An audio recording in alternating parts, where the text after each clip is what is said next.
Well, it is an honor to be here and see so many familiar faces and some new ones too here in Scottsdale. Thanks for coming out to join us today. And that was an amazing song, Craig. What a joy to hear you. Thank you, thank you. And very well written. Very well written, as we are going to explore the state of mind. And he really captured a lot of it in his song, as did Jody in her quote. So I only have like 3 hours, so I better get started right away, right? I'm always giving Joe a hard time about how much time do I have? Like 4 hours? 2 hours? How long? So I'm excited and I'm passionate about mind and this concept of mind in our teachings and how our state of mind absolutely helps us to determine the state of our future. That's a huge core concept here in our principles, isn't it? As we think, so our life unfolds. But I don't know about you, but I've noticed a few times that there have been some things that showed up in my life that I thought, nah, I don't remember ever thinking about that. I never thought about that. And so I get very passionate and excited to look at my own life and help other people look at their lives. I was looking for humor recently for messages, and I saw a church sign, you know, those funny church signs that people put up, and there was a church sign that said, "Bring marshmallows, our pastor's on fire," you know, right? And I thought, that's me. I'm on fire for the mind. I'm on fire for this teaching. So I hope you brought your marshmallows today because we're taking a journey. So the mind, as Ernest Holmes, our founder, talks about it, is really bigger than just a thought. If it were just about, I think a happy thought and my life changes, boy, that would be so easy. But it's a little bit deeper, a little more complicated. It takes a little more perseverance, a little more willingness to do our own personal reflection and work to really uncover and move forward and use our mind power on our behalf. It's my favorite image of this is it's like a one of those icebergs where you can see the surface of it above the water, but below the surface, there's so much more of it, right? You see an iceberg and you think you know, it's just the tip of the iceberg that stands out above the water. And you and I and our mind are very much like that. We think we know what we think because we look at the tip of the iceberg. We look at what we see, what we know, what appears to be in our life, and we think, well, of course I know what's in my mind. But the reality is there's a whole lot more going on down below the surface, and that's what Jody alluded to in Dr. Holmes' quote about the objective conscious mind and the subjective subconscious mind. And to be spiritually mature, and to have the life you and I want to have, we can't just deal in this stuff up here. That would be like saying, I'm going to get rid of that iceberg by chipping away at what I see.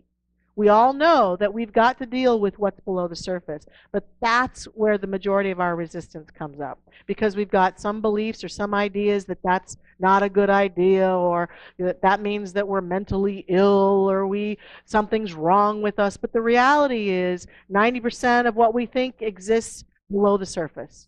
10% exists above the surface. So if you truly want to change your life, you got to be willing to become a diver.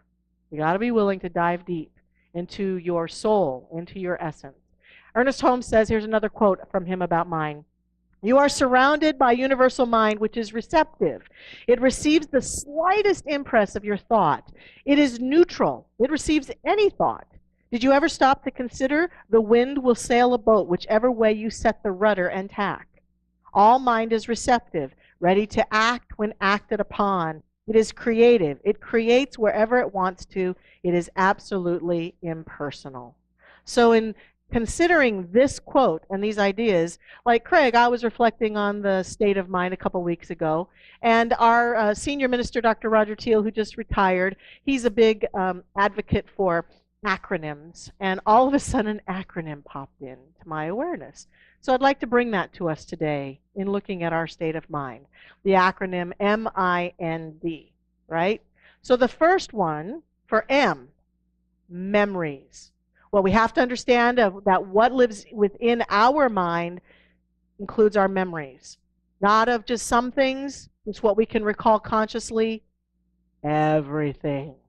Our mind is like a video player that is always on, even when we sleep, right? Because we have dreams and we have ideas, and so our memories of our experiences are constantly contributing to the setting the sails, to the intentionality. Our memories, be they good, bad, happy, sad, the mind is no respecter of persons. And so memories that are profound, that are powerful, have impress upon us. And sometimes we know what those memories are, and sometimes we've forgotten. If you can remember what you did on September 12th, 1972, good on you, but I don't.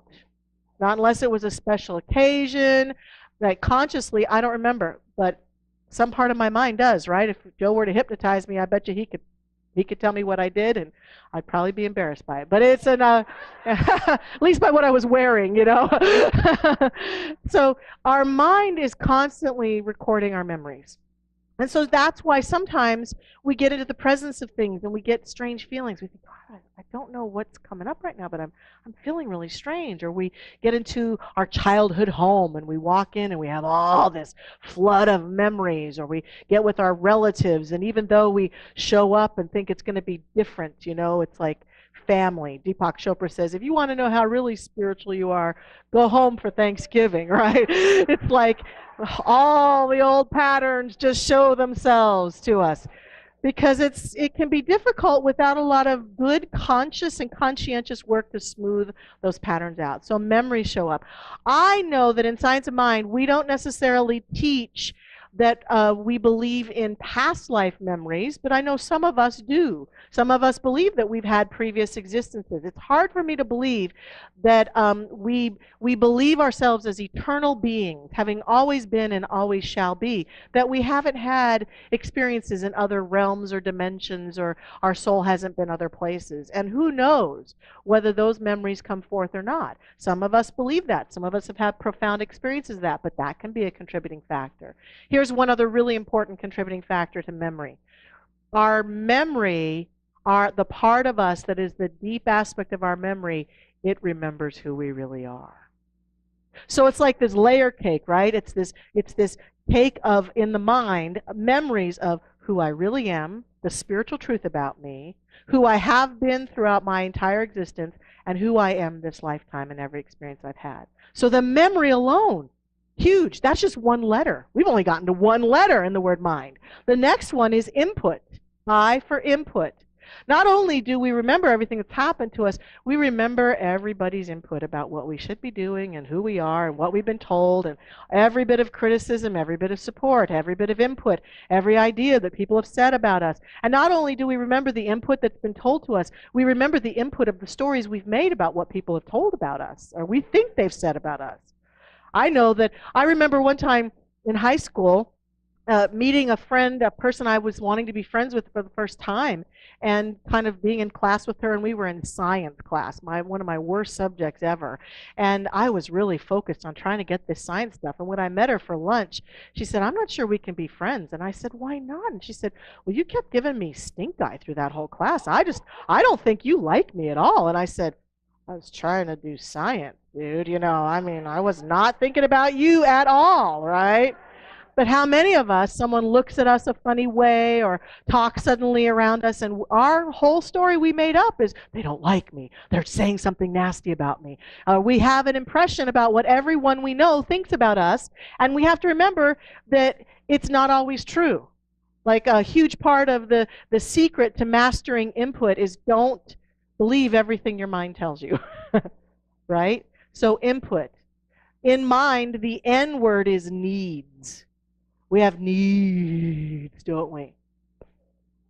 And this is often the basis from which we pray, or we think ourselves, I need a new relationship. I need a new car. I need a new body. I need whatever it is that we need. But do you sense the icky energy with that word need?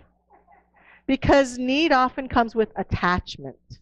I must have it. So underneath that thought is this huge negative energy, fear-based energy. I need to have people see me a certain way. I need money.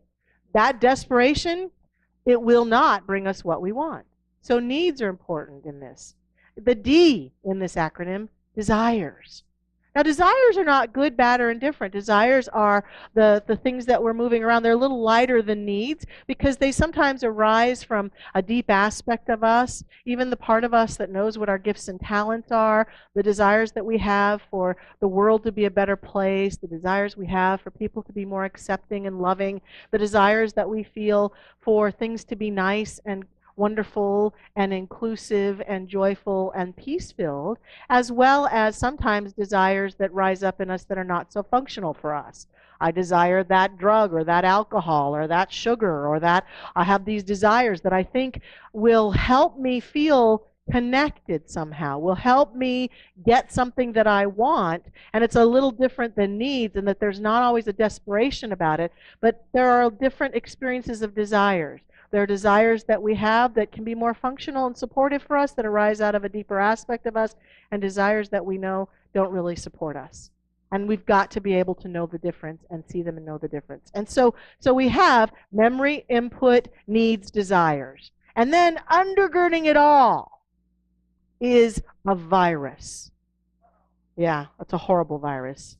It's an F virus, not the flu, the fear virus, right?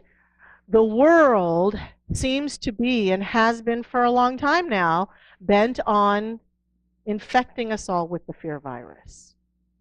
And so what happens is underneath our mind, here we are, this little innocent being, wanting to have a better life, wanting to create new experiences, wanting to have functional relationships and a functional family life and money and health and all this. But underneath, the messages that are constantly coming at us is, you should be afraid. You should be very afraid. The world is about to explode, or whatever it is. And while there certainly are some important realities that our world is facing, some important conditions and situations that we've got to deal with, the truth is that I have never seen a human being functionally deal with anything from fear. It's only from power. It's only from creativity. It's only from confidence. It's only from a deep sense of possibility that individuals and collective beings actually create something spectacular. Anything built out of fear falls. And so what we have to pay attention to is the temptation that we might have in our own lives to be infected by the fear virus. And so one of the teaching stories that I heard early on when I was in this teaching was about the bubonic plague, and the story personalized it. It said the plague had just come out of a city, and many people had died because of the plague, and the plague was sitting by the side of a road, and a man walks by and says, "Oh my God, it's the plague." I won't look at you, Reverend Catherine, because you're not the plague. You're the plague, right? And you just killed thousands of people. And the plague looks up and says, "Look, I killed a few hundred people. Fear killed the rest." And it was a story meant to say, look, it's not so much what's going on out there, it's that people continuing to be afraid all of the time are doing themselves harm. That this is like a virus that we have to pay attention to in our lives and not get caught up in.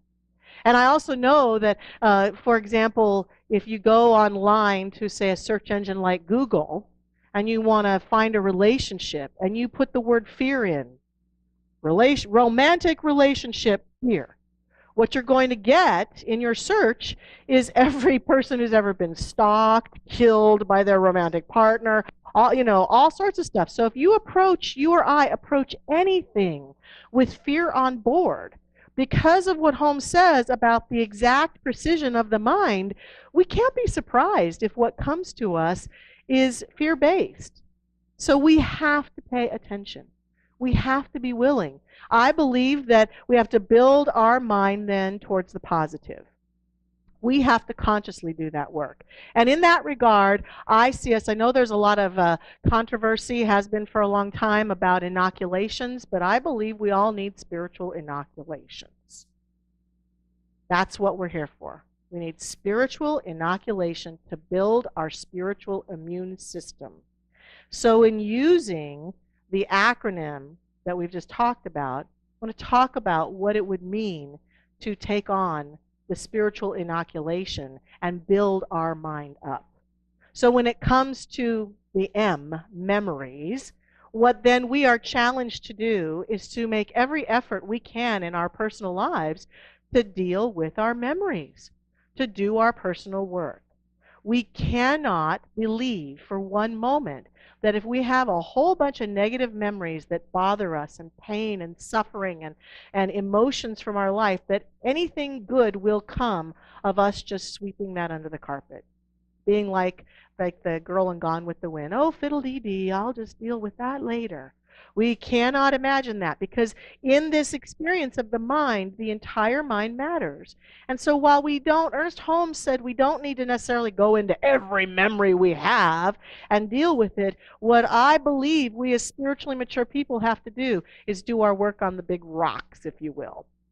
That's usually the realm of whoever raised you or who abandoned you or who betrayed you or who broke your heart or who hurt you or who abused you or who did you wrong. All of that has to be dealt with.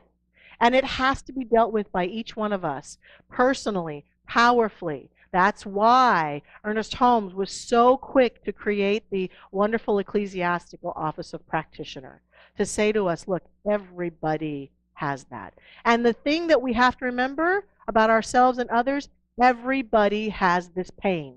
Everybody has been betrayed, abused, hurt in some way, shape, or form. You and I are not unique and special in our particular kind of abuse. So we get to have compassion for each other and understand that most dysfunctional, if not all dysfunctional, behavior that other humans have in the current world towards us or have had in the world past with us is probably due to their repeated actions of sweeping under the carpet.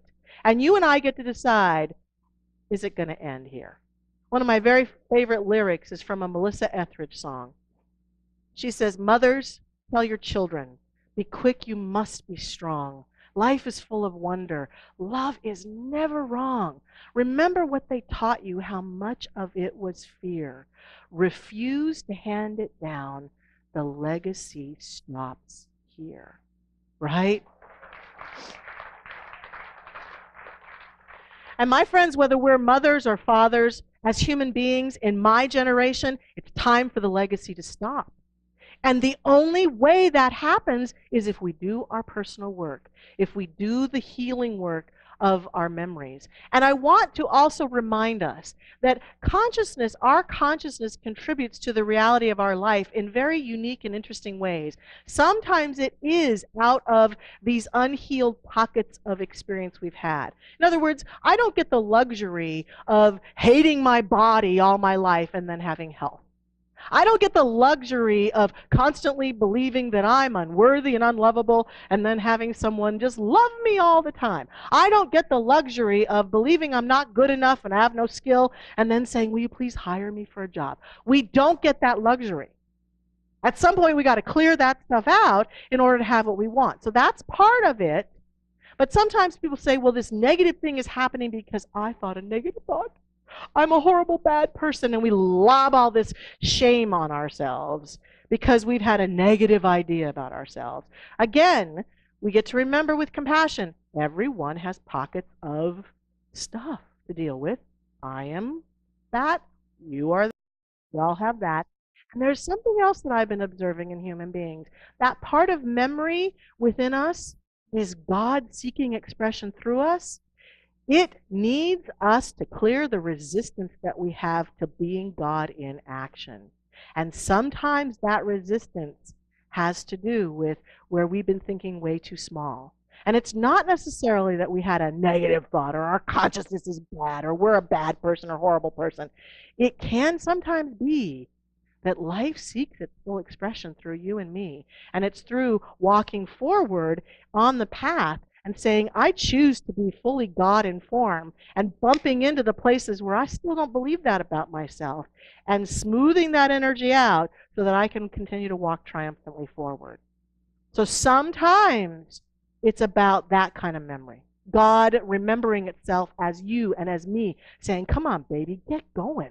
Stop it. Enough. Can I say crap? Enough of this crap, Enough of that. Just walk forward and be God in action. So the seed of memory, important. The seed of input. Input has all to do with our own energy driving us forward. No longer making the number one most important thing what everybody else thinks about me and everybody else thinks that I should do, but what I think. I certainly welcome input, especially from the people that I care about and I'm closest to. I welcome input, I welcome ideas, but the number one authority of my life has to be me. My input has to matter. And if anyone is having a voice in my head and having more authority than me, I got to deal with that. Even if it's my own mother or my father or the person, my boss, somebody's idea of me that I'm letting win out that's not always positive cannot exist. I have to grow into a level of maturity where my own voice matters more than your voice. Period. End of story. So my input is supreme. And then the next one is needs. I learned years ago in the realm of New Thought the difference between attachment and preference.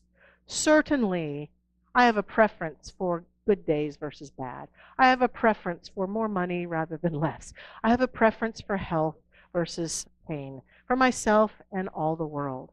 And yet, I can't deny that sometimes those pathways of challenge have grown me more than anything. So I don't resist them. I watch people get stuck when their life doesn't go the way they want it. And here's where they get stuck. This isn't how I want it. I'm mad about it. It shouldn't be this way. This should not be happening for years and years and years and years and years and years. Stuck, stuck, stuck. There comes a point where you just have to say, I was abused. That did happen. I accept that it happened. It's time to move forward. I did get ill. I'm on a healing journey. I accept it. It is what's so. I'd prefer that it had not happened, but it's here. So I'm going to milk it for all it's worth, right? And I'm going to grow, and I'm going to deepen, and I'm going to use it, and I'm going to allow it to have its way with me. So needs become preferences, letting go of attachment. Even in my prayer, to pray for this and something better, to pray and know that I'm on track, that I'm moving forward. So the last one then is desires, to listen to myself and the world, to listen to the desires that rise up within me. The inoculation that occurs begins to align us with these desires. You know, for me, I watch the world spin and turn, and I think when it comes to keeping myself centered and inoculated against fear so that I can use all this energy to feed my mind the highest state possible, it's important to pay attention to what's going on in the world from a prayerful space. So I know we have a lot of people in our teaching who say, for example, when it comes to managing the fear, never watch the news. Always watch the news. You know, and I don't think there's a right or wrong in that. Here's what I know. If I have been working too hard and I am tired and I am worn down and I know my physical immune system is down and you tell me you've got the flu, I might say, let's get together another time. I don't know that my immune system can handle that today. And the same goes true for me with my spiritual immune system. If I'm working on something, I'm doing my healing work, I'm kind of feeling discouraged or frustrated or dealing with some memories of the past or moving through my stuff, it may not be the wisest thing for me to sit down and watch the news that day, right? That doesn't seem like a very healthy choice for my spiritual immune system because my state of mind might suffer a bit. Whereas most days, for me, the news is I'm watching because I want to send my prayers out to the world. I'm watching because I want to know what's going on with the humans I share this earth with. I'm watching so that I can be a contribution for good. I'm not watching so I can dig into the drama so I can get caught up in it. But getting caught up in it is where we often go. So if we're getting caught up in it, we are not building up our spiritual immune system. We're actually wearing ourselves down. So we can only watch the news, social media, and interact from that highest place possible. So it's important to be real about that with ourselves. It's important to pay attention to the company we keep, to the people who we hang out with. If we're always with people who gossip about other people and want to make other people wrong and want to tear other people down, we may need to make a new choice or only go and be with those people when we're feeling the highest and best we can. And we can call them up. But if we're not, we can't choose to do that. And then the last thing I think that's so important for this process is that we have to show up in communities that help us stay inoculated, like right here, communities that we have with small groups we're in, our 12-step groups, all the different groups. You know, a lot of people think you come to church to hear the message and hear the music. That's like icing on the cake. We come to church to just be in this healing space. I come to church, even when I don't have to as a minister, to get inoculated, my spiritual immune system, to be inoculated for health and well-being, just to be in the space of everybody. That's the huge thing. It's the atmospheres we place ourselves in that are important, that allow us to then continue to reveal and be a powerful state of mind. I saw this cartoon about a guy who got to heaven, and he's standing there, and of course St. Peter's there waiting to let him in, and he's saying to the guy who's just died, "You were a believer, yes, but you skipped the not being a jerk about it part."